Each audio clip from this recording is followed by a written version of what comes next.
Chapter 43. Elizabeth, as they drove along, watched for the first appearance of Pemberley Woods with some perturbation. And when at length they turned in at the lodge, her spirits were in a high flutter. The park was very large and contained great variety of ground. They entered it in one of its lowest points and drove for some time through a beautiful wood stretching over a wide extent. Elizabeth's mind was too full for conversation, but she saw and admired every remarkable spot and point of view. They gradually ascended for half a mile, and then found themselves at the top of a considerable eminence, where the woods ceased, and the eye was instantly caught by Pemberley House, situated on the opposite side of the valley, and to which the road with some abruptness wound. It was a large, handsome stone building, standing well on rising ground, and backed by a ridge of high woody hills, and in front, a stream of some natural importance was swelled into greater, but without any artificial appearance. Its banks were neither formal nor falsely adorned. Elizabeth was delighted. She had never seen a place for which nature had done more, or where natural beauty had been so little counteracted by an awkward taste. They were all of them warm in their admiration, and at the moment she felt that to be the mistress of Pemberley might be something. They descended the hill, crossed the bridge, and drove to the door, and, while examining the nearer aspect of the house, all her apprehension of meeting its owner returned. She dreaded lest the chambermaid had been mistaken. On applying to see the place, they were admitted into the hall, and Elizabeth, as they waited for the housekeeper, had leisure to wonder at her being where she was. The housekeeper came, a respectable-looking elderly woman, much less fine and more civil than she had any notion of finding her. They followed her into the dining parlour. It was a large, well-proportioned room, handsomely fitted up. Elizabeth, after slightly surveying it, went to a window to enjoy its prospect. The hill, crowned with wood, which they had descended, receiving increased abruptness from the distance, was a beautiful object.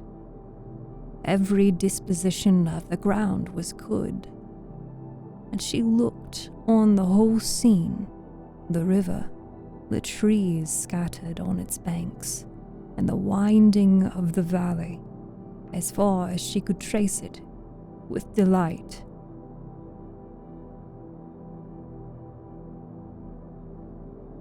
As they passed into other rooms, these objects were taking different positions, but from every window there were beauties to be seen.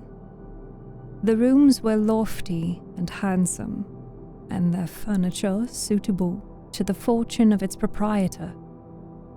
But Elizabeth saw, with admiration of his taste, that it was neither gaudy nor uselessly fine, with less of splendor and more of real elegance than the furniture of Rosings.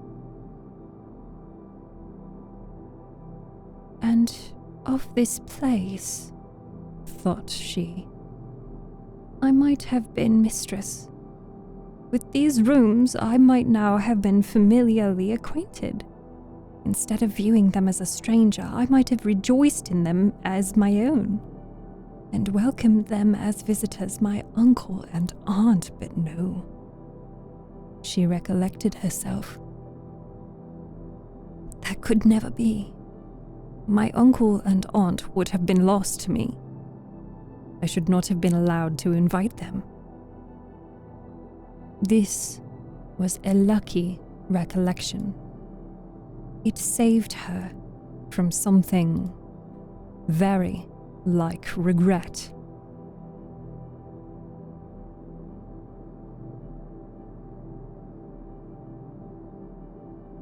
She longed to inquire of the housekeeper whether her master really was absent, but had not the courage for it.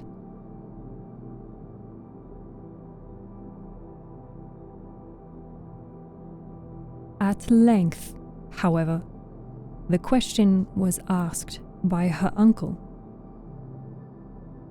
and she turned away with alarm while Mrs. Reynolds replied that he was, adding, "But we expect him tomorrow with a large party of friends."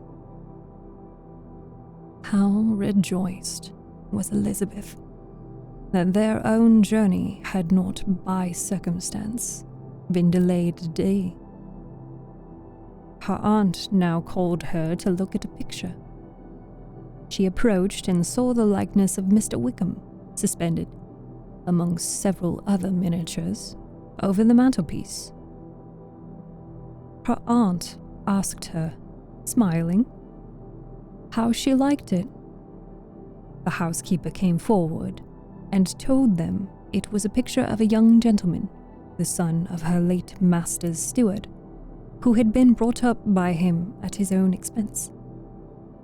"He has now gone into the army," she said, "but I'm afraid he has turned out very wild." Mrs. Gardiner looked at her niece with a smile, but Elizabeth could not return it. "And that," said Mrs. Reynolds, pointing at another of the miniatures, "is my master, and very like him. It was drawn at the same time as the other, about 8 years ago." "I have heard much of your master's fine person," said Mrs. Gardiner, looking at the picture. "It is a handsome face. But, Lizzie, you can tell us whether it is like or not." Mrs. Reynolds' respect for Elizabeth seemed to increase on this intimation of her knowing her master. "Does the young lady know Mr. Darcy?" Elizabeth coloured and said, "A little." "And do you not think him very handsome, gentleman, ma'am?" "Yes, very handsome." "I am sure I know none so handsome. And in the gallery upstairs you will see a finer, larger picture of him than this. This room was my late master's favourite room. And these miniatures are all just as they used to be then. He was very fond of them." This accounted to Elizabeth for Mr. Wickham's being among them. Mrs. Reynolds then directed their attention to one of Miss Darcy, drawn when she was only 8 years old. "And Miss Darcy as handsome as her brother?" said Mrs. Gardiner. "Oh, yes, the handsomest young lady that ever was seen, and so accomplished. She plays and sings all day long. In the next room is a new instrument just come down for her, a present from my master. She comes here tomorrow with him." Mr. Gardiner, whose manners were very easy and pleasant, encouraged her communicativeness by his questions and remarks. Mrs. Reynolds, either by pride or attachment, had evidently great pleasure in talking of her master and his sister. "Is your master at Pemberley in the course of the year?" "Not so much as I could wish, sir, but I dare say he may spend half his time here. And Miss Darcy is always down for the summer months." Except, thought Elizabeth, when she goes to Ramsgate. "If your master were to marry, you might see more of him." "Yes, sir, but I do not know when that would be. I do not know who is good enough for him." Mr. and Mrs. Gardiner smiled. Elizabeth could not help saying, "It is very much to his credit, I am sure, that you should think so." "I say no more than the truth, and everybody will say that knows him," replied the other. Elizabeth thought this was going pretty far, and she listened with increasing astonishment as the housekeeper added, "I would never known a cross word from him in my life, and I have known him ever since he was 4 years old." This was praise, of all others most extraordinary, most opposite to her ideas. That he was not a good-tempered man had been her firmest opinion. Her keenest attention was awakened. She longed to hear more, and was grateful to her uncle for saying, "There are few people of whom so much can be said. You are lucky in having such a master." "Yes, sir, I know I am. If I were to go through the world, I could not meet with a better. But I have always observed that they who are good-natured when children are good-natured when they grow up. And he was always the sweetest-tempered, most generous-hearted boy in the world."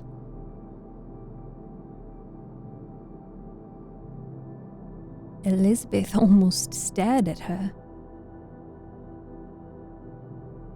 "Can this be Mr. Darcy?" thought she. "His father was an excellent man," said Miss Gardiner. "Yes, ma'am, that he was indeed, and his son will be just like him, just as affable to the poor."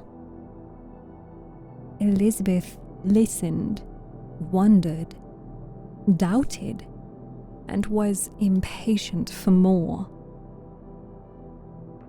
Mrs. Reynolds could interest her on no other point. She related the subjects of the pictures, the dimensions of the rooms, and the price of the furniture in vain. Mr. Gardiner, highly amused by the kind of family prejudice to which he attributed her excessive commendation of her master, soon led again to the subject, and she dwelt with energy on his many merits as they proceeded together up the great staircase. "He is the best lord, the best landlord, and the best master," said she, "that ever lived, not like the wild young men nowadays, who think of nothing but themselves. There is not one of his tenants or servants but will give him a good name. Some people call him proud, but I am sure I never saw anything of it. To my fancy, it is only because he does not rattle away like other young men." "In what an amiable light does this place him?" thought Elizabeth. "This fine account of him," whispered her aunt as they walked. is not quite consistent with his behavior to our poor friend. Perhaps we might be deceived. That is not very likely. Our authority was too good. On reaching the spacious lobby above, they were shown into a very pretty sitting room, lately fitted with greater elegance and lightness than the apartments below, and were informed that it was but just done to give pleasure to Miss Darcy, who had taken a liking to the room when last at Pemberley. "He certainly is a good brother," said Elizabeth, as she walked towards one of the windows. Mrs. Reynolds anticipated Miss Darcy's delight when she should enter the room. "And this was always the way with him," she added. "Whatever can give his sister any pleasure is sure to be done in a moment. There is nothing he would not do for her."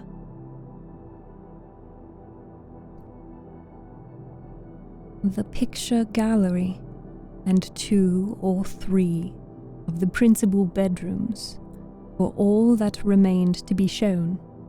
In the former were many good paintings, but Elizabeth knew nothing of the art, and from such as had already been visible below, she had willingly turned to look at some drawings of Miss Darcy's in crayons, whose subjects were usually more interesting and also more intelligible. In the gallery, there were many family portraits, but they could have little to fix the attention of a stranger.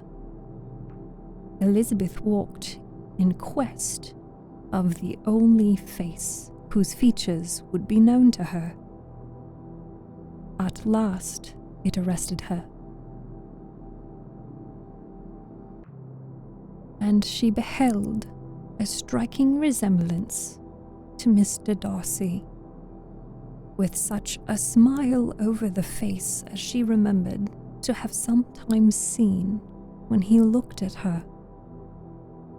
She stood several minutes before the picture, in earnest contemplation, and returned to it again before they quitted the gallery. Mrs. Reynolds informed them that it had been taken in his father's lifetime. There was certainly, at this moment, in Elizabeth's mind, a more gentle sensation toward the original than she had ever felt at the height of their acquaintance. The commendation bestowed on him by Mrs. Reynolds was of no trifling nature.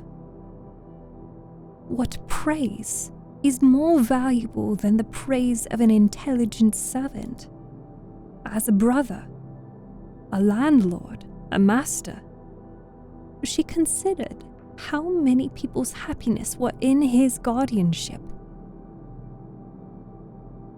How much of pleasure or pain was it in his power to bestow? How much of good or evil must be done by him? Every idea that had been brought forward by the housekeeper was favorable to his character, and as she stood before the canvas on which he was represented and fixed his eyes upon herself, she thought of his regard with a deeper sentiment of gratitude than it had ever raised before. She remembered its warmth,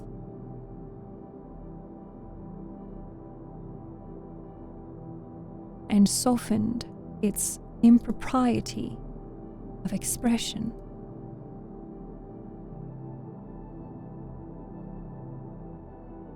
When all of the house that was open to general inspection had been seen, they returned downstairs and, taking leave of the housekeeper, were consigned over to the gardener, who met them at the hall door.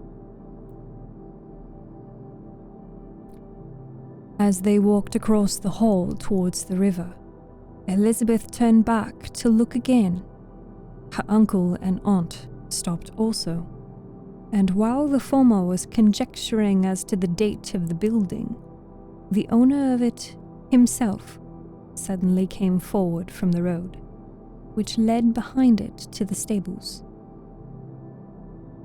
They were within 20 yards of each other, and so abrupt was his appearance that it was impossible to avoid his sight. Their eyes instantly met, and the cheeks of both were overspread with the deepest blush. He absolutely started, and for a moment seemed immovable from surprise, but shortly recovering himself, advanced towards the party and spoke to Elizabeth, if not in terms of perfect composure, at least of perfect civility. She had instinctively turned away, but stopped on his approach, received his compliments with an embarrassment impossible to overcome. Had his first appearance, or his resemblance to the picture they had just been examining, been insufficient to assure the other two that they now saw Mr. Darcy? The gardener's expression of surprise on beholding his master must immediately have told it.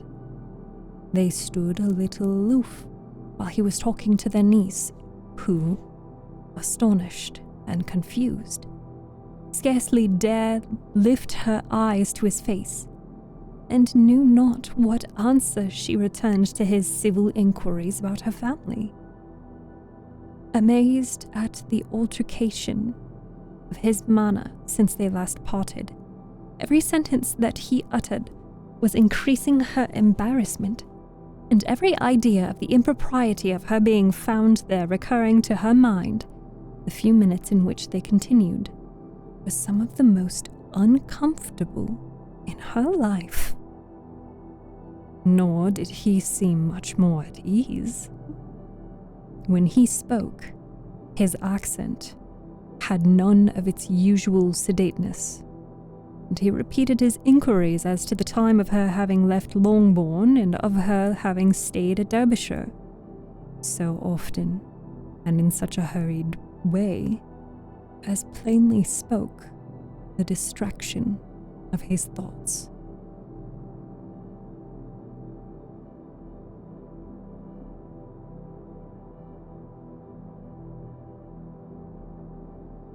At length, every idea seemed to fail him, and, after standing a few moments without a word, he suddenly recollected himself and took leave. The others then joined her and expressed admiration of his figure, but Elizabeth heard not a word, and wholly engrossed by her own feelings, followed them in silence. She was overpowered by shame and vexation. Her coming there was most unfortunate, the most ill-judged thing in the world. How strange it must appear to him! In what a disgraceful light might it not strike so vain a man? It might seem as if she had purposely thrown herself in his way again. Oh, why did she come? Or why did he thus come a day before he was expected? Had they been only 10 minutes sooner, they should have been beyond the reach of his discrimination. For it was plain that he was that moment arrived. That moment alighted from his horse or his carriage. She blushed again and again over the perverseness of the meeting. And his behavior, so strikingly altered, what could it mean? That he should even speak to her was amazing. But to speak with such civility, to inquire after her family, never in her life had she seen his manners so little dignified. Never had he spoken with such gentleness as on this unexpected meeting. What a contrast did it offer to his last address in Rosings Park, when he put his letter in her hand. She knew not what to think, or how to account for it.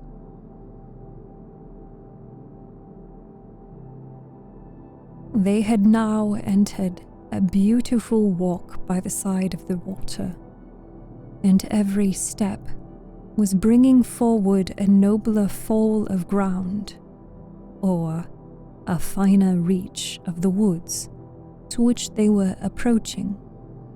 But it was some time before Elizabeth was sensible to any of it, and though she answered mechanically to the repeated appeals of her uncle and aunt,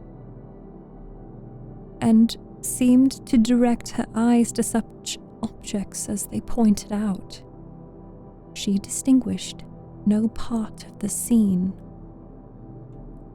Her thoughts were all fixed on that one spot of Pemberley House, whichever it might be, where Mr. Darcy then was. She longed to know what, at that moment, was passing in his mind, in what manner he thought of her, and whether, in defiance of everything, she was still dear to him. Perhaps he had been civil only because he felt himself at ease. Yet there had been that in his voice which did not like ease. Whether he had felt more pain or of pleasure in seeing her, she could not tell. But he certainly had not seen her with composure. At length, however, the remarks of her companions on her absence of mind aroused her, and she felt the necessity of appearing more like herself. They entered the woods, and bidding adieu to the river for a while, ascended some of the higher grounds, when in spots where the opening of the trees gave the eye power to wander, were many charming views of the valley, the opposite hills, with a long range of woods overspreading many, and occasionally part of the stream. Mr. Gardiner expressed a wish of going round the whole park, but feared it might be beyond a walk. With a triumphant smile, they were told that it was a 10 miles round. It was settled, the matter, and they pursued the accustomed circuit, which brought them again, after some time, in a descent among hanging woods, to the edge of the water, and one of its narrow parts. They crossed it by a simple bridge, in which character with the general air of the scene. It was a spot less adorned than any they had yet visited, and the valley, here contracted into a glen, allowed room only for the stream, and a narrow walk amidst the rough coppice wood which bordered it. Elizabeth longed to explore its windings, but when they had crossed the bridge, and perceived their distance from the house, Mrs. Gardiner, who was not a great walker, could go no farther, and thought only of returning to the carriage as quickly as possible.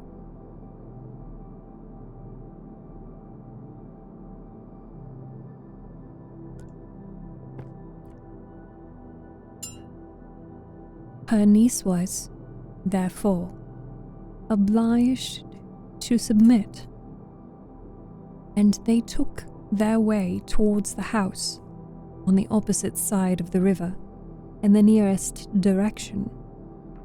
But their progress was slow, for Mr. Gardiner, though seldom able to indulge the taste, was very fond of fishing, and was so engaged in watching the occasional appearance of some trout in the water, and talking to the man about them, that he advanced but little.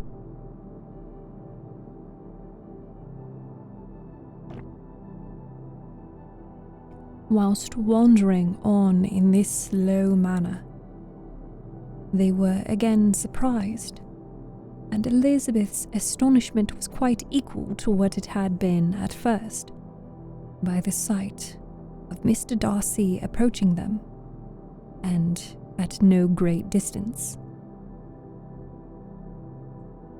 The walk here, being here less sheltered than on the other side, allowed them to see him before they met. Elizabeth, however astonished, was at least more prepared for an interview than before, and resolved to appear and to speak with calmness, if he really intended to meet them. For a few moments, indeed, she felt that he would probably strike into some other path. The idea lasted, while a turning in the walk concealed him from their view. The turning past, he was immediately before them. With a glance, she saw that he had lost none of his recent civility, and, to imitate his politeness, she began, as they met, to admire the beauty of the place. But she had not got beyond the words delightful and charming, when some unlucky recollections obtruded, and she fancied that praise of Pemberley from her might be mischievously construed. Her colour changed, and she said no more. Mrs. Gardiner was standing a little behind, and on her pausing, he asked her if she would do him the honour of introducing him to her friends. This was a stroke of civility for which she was quite unprepared, but she could hardly suppress a smile at his being now seeking the acquaintance of some of those very people against whom his pride had revolted in his offer to herself. What will be his surprise, thought she, when he knows who they are? He takes them now for people of fashion. The introduction, however, was immediately made, and as she named their relationship to herself, she stole a sly look at him to see how he bore it.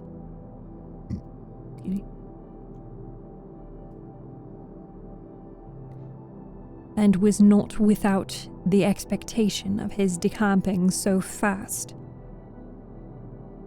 as he could from such disgraceful companions.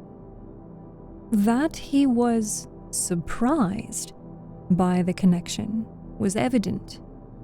He sustained it, however, with fortitude, and so far from going away, turning back with them, and entered into conversation with Mr. Gardiner. Elizabeth could not but be pleased, could not but triumph. It was consoling that he should know she had some relations for whom there was no need to blush. She listened most attentively to all that passed between them, and gloried in every expression, every sentence of her uncle, which marked his intelligence, his taste, or his good manners. The conversation soon turned upon fishing, and she heard Mr. Darcy invite him, with the greatest civility, to fish there as often as he chose while he continued in the neighbourhood, offering at the same time to supply him with fishing tackle, and pointing out those parts of the stream where there was usually most sport. Mrs. Gardiner, who was walking arm in arm with Elizabeth, gave her a look expressive of wonder. Elizabeth said nothing, but it gratified her exceedingly. The compliment must be all for herself. Her astonishment, however, was extreme, and continually she was repeating, "Why is he so altered? From what can it proceed? It cannot be for me, it cannot be for my sake that his manners are thus softened. My reproofs at Hunsford could not work such a change as this. It is impossible that he should still love me." After walking some time in this way, the two ladies in front, the two gentlemen behind, on resuming their places, after descending to the brink of the river for the better inspection of some curious water plant, there chanced to be a little alteration. It originated in Mrs. Gardiner, who, fatigued by the exercise of the morning, found Elizabeth's arm inadequate to her support, and consequently preferred her husband's. Mr. Darcy took her place by her niece, and they walked on together. After a short silence, the lady first spoke.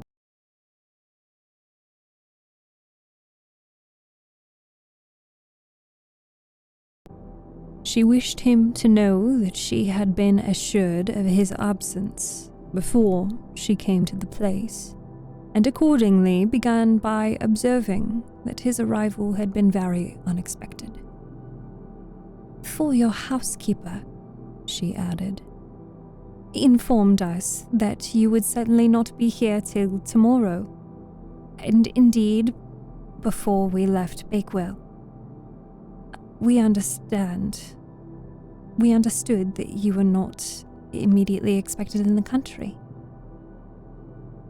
He acknowledged the truth of it all, and said that business with his steward had occasioned his coming forward a few hours before the rest of the party with whom he had been travelling.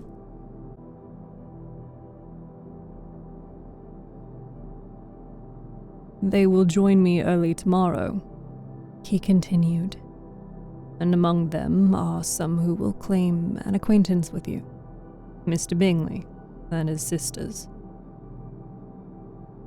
Elizabeth answered only by a slight bow.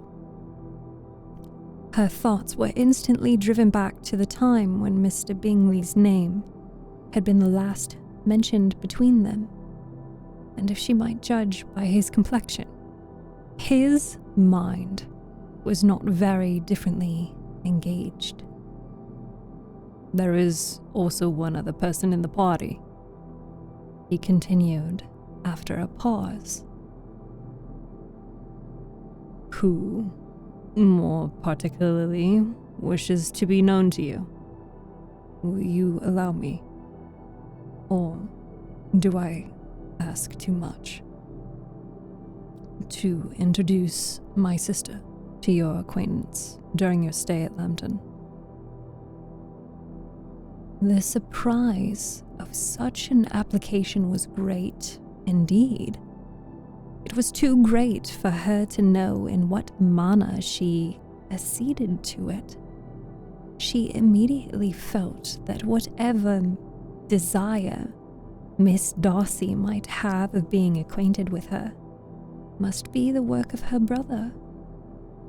And, without looking farther, it was satisfactory. It was gratifying to know that his resentment had not made him think really ill of her. They now walked on in silence, each of them deep in thought. Elizabeth was not comfortable, but that was impossible. But she was flattered and pleased. His wish of introducing his sister to her was a compliment of the highest kind. They soon outstripped the others, and when they had reached the carriage, Mr. and Mrs. Gardiner were half a quarter of a mile behind. He then asked her to walk into the house, but she declared herself not tired, and they soon together stood on the lawn. At such a time, much might have been said, and the silence was very awkward. She wanted to talk, but there seemed to be an embargo on every subject. At last, she recollected that she had been travelling, and they talked of Matlock and Dovedale with great perseverance. Yet time and her aunt moved slowly, and her patience and her ideas were nearly worn out before the tete-a-tete was over. On Mr. and Mrs. Gardiner's coming up, they were all pressed to go into the house and take some refreshment. But this was declined, and they parted on each side with utmost politeness. Mr. Darcy handed the ladies into the carriage, and when it drove off, Elizabeth saw him walking slowly towards the house. The observations of her uncle and aunt now began, and each of them pronounced him to be infinitely superior to anything they had expected. He is perfectly well behaved, polite, and unassuming, said her uncle. There is something a little stately in him, to be sure, replied her aunt. But it is confined to his air, and is not unbecoming. To be sure, I can now say with the housekeeper that though some people call him proud, I have seen nothing of it. I was never more surprised than by his behavior to us. It was more civil, more than civil. It was really attentive, and there was no necessity for such attention. His acquaintance with Elizabeth was very trifling. To be sure, Lizzie, said her aunt, he is not so handsome as Wickham.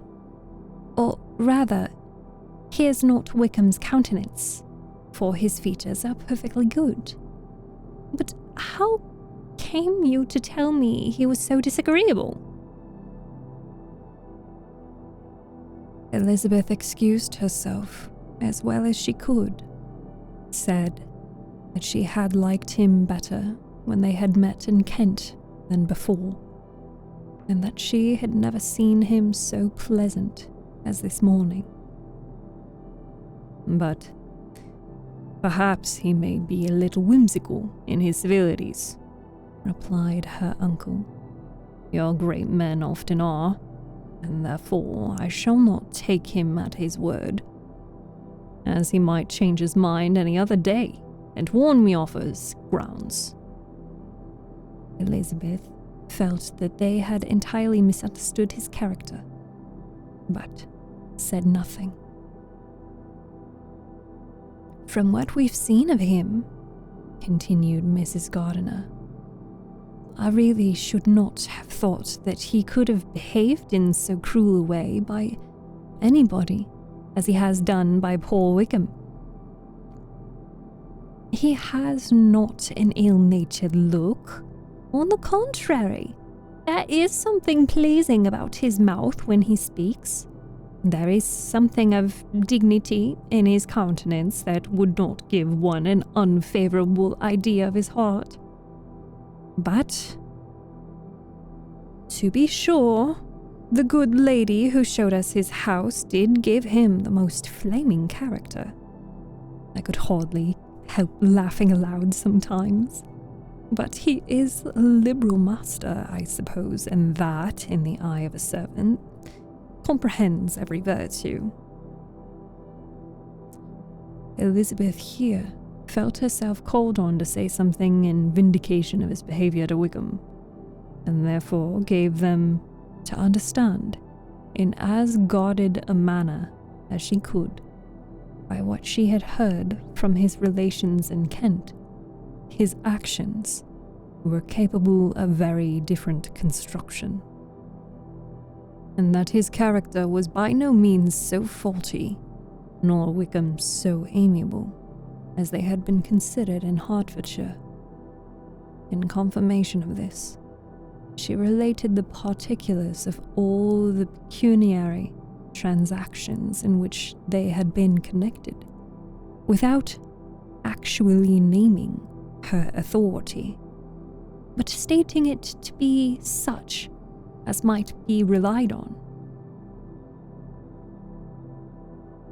Mrs. Gardiner was surprised and concerned, but as they were now approaching the scene of her former pleasures, every idea gave way to the charm of recollection, and she was now too engaged in pointing out to her husband all the interesting spots in its environs to think of anything else. Fatigued as she had been by the morning's walk, they had no sooner dined than she set off again in quest of her former acquaintance, and the evening was spent in the satisfactions of an intercourse renewed after many years' discontinuance. The occurrences of the day were too full of interest to leave Elizabeth much attention for any of these new friends, and she could do nothing but think, and think with wonder, of Mr. Darcy's civility, and above all, of his wishing her to be acquainted with his sister.